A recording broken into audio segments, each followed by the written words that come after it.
Welcome to the a16z podcast. I'm Michael Copeland. I'm here today with Jim Gilliam, who is the founder of Nation Builder, all the way from Los Angeles. Downtown Los Angeles. All right, representing. Jim, you guys, we just spent a day, and in particular you spent a day, talking about community. And you said one thing, you made this statement that community is everything. It's the whole thing.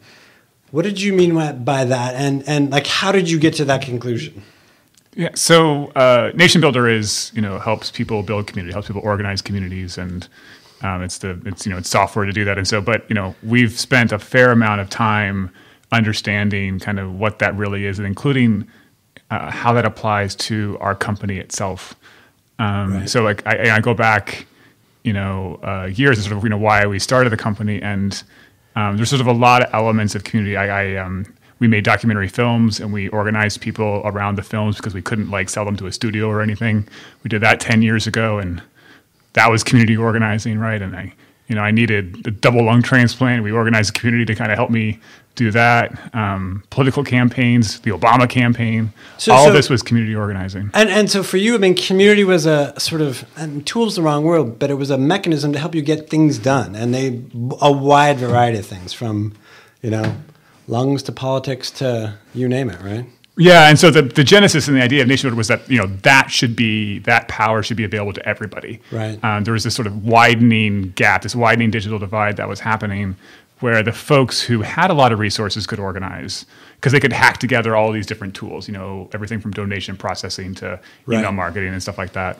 But that really should be available to everybody. It should be affordable. It should be accessible. All that. So. Here's something that I find fascinating. On the one hand, there's people who would say that, what technologists build kind of has destroyed some of the fabric of community. And on the other hand, community is stronger and more diverse and more kind of extensible than ever. So what is it, and how has community changed? Because ever since there's been people, there's been community, right? Yeah, so it used to be that community was very sort of physical. It had to be in physical proximity to folks, and that was the only way that community could really exist. And what the internet does is it makes it so that community can exist across, despite any boundaries, and that's just extremely powerful. But what it means is that instead of having what would be called sort of strong ties, where everybody really well, what they ate for breakfast, right? You know that they snore at night, right? You made them breakfast, maybe, yeah. Right, yeah, all of those things. When on the internet, right, you can have you can have everything from really strong ties to really weak ties, people that you sort of barely even know, but still have some kind of connection with them. And that's also really powerful, but they're different things. So, as an entrepreneur and as somebody who's building a company, and we had a lot of these discussions today, and it ranged from, folks from Lyft, where there's a community around getting people from point A to point B, or Airbnb, where there's a community around staying in people's homes. How has community sort of insinuated itself into building companies, especially ones that are sort of internet-based and software-based? We sort of kind of backdoored our way into it. There's all of our business models are sort of largely based around large groups of people coming together to do things, right? Mm-hmm. And sometimes we conceptualize that as crowdsourcing. Sometimes we conceptualize it as a marketplace, like Airbnb would think of themselves as a marketplace in some sense.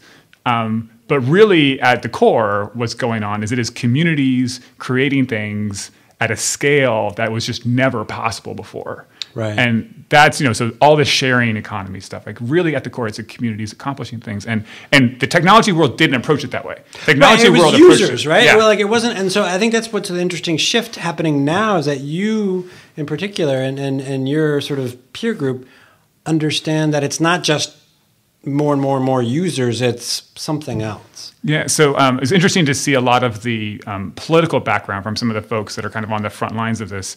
Douglas Atkin, who's now at Airbnb, figuring out how to turn their sort of massive user base into a community. And they've had some great early success with that. But he comes from a political world. We had a few other folks from a political world. And it turns out that politics kind of has the secret to this because for a very long time, they've had to figure out how do I get a very specific person to the polls on election day. Right. And the best way to do that with a lot of volunteers, right, is with a lot of volunteers organizing people on the ground. And so the concepts and the principles behind that now can apply to, organizing hosts for meetups, right? They can sort of organize hosts for screenings, can organize hosts for like places for people to stay. Right, right. And are there things that you've learned along the way about how to build a community, the sort of boundaries of like these kinds of communities, and also sort of kind of building a business around it? One of the big lessons for us has been really baking community into our company culture.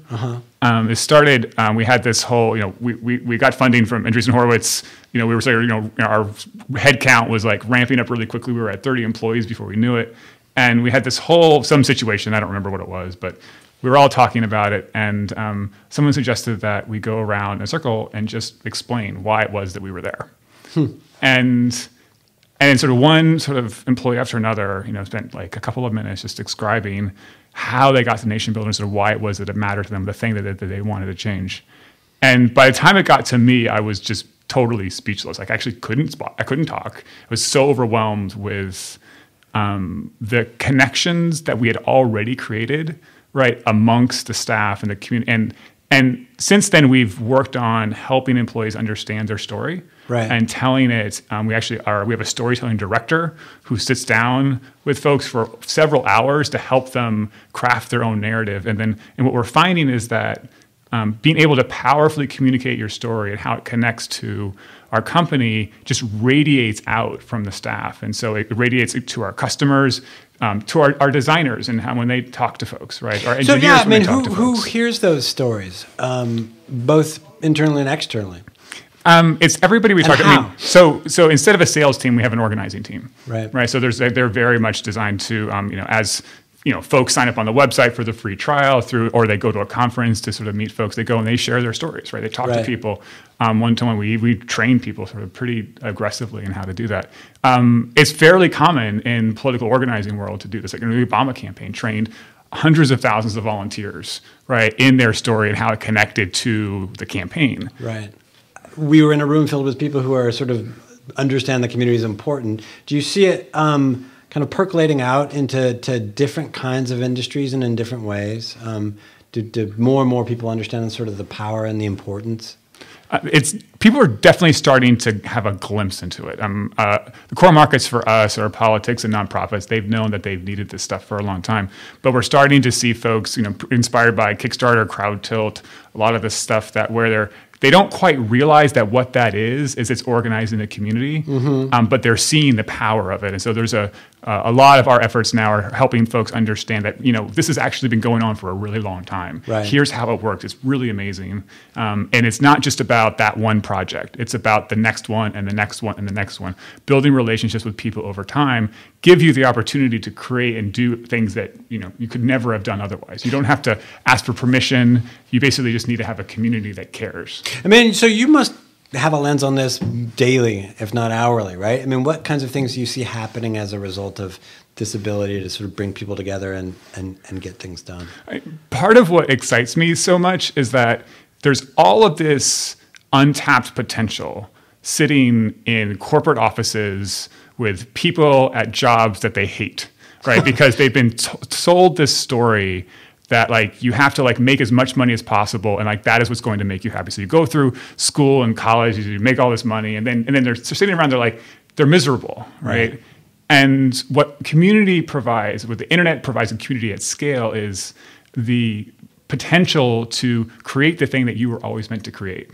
And you may not actually even know what that is yet, right? But if you can figure it out, right, and you can tell a story about why it matters to people, right? You can get funding for it, right? You can get people to host a screening of your movie, right? You can do pretty much anything. And so we are only beginning to understand, right, the possibilities of this. And so what really excites me is not some sort of vision of what the world is going to look like. It's because I have absolutely no idea what it's going to look like. Right. And it's going to be awesome.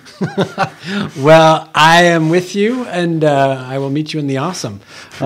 Jim, thanks so much for coming by and coming up and talking through community. Thank you. Thanks.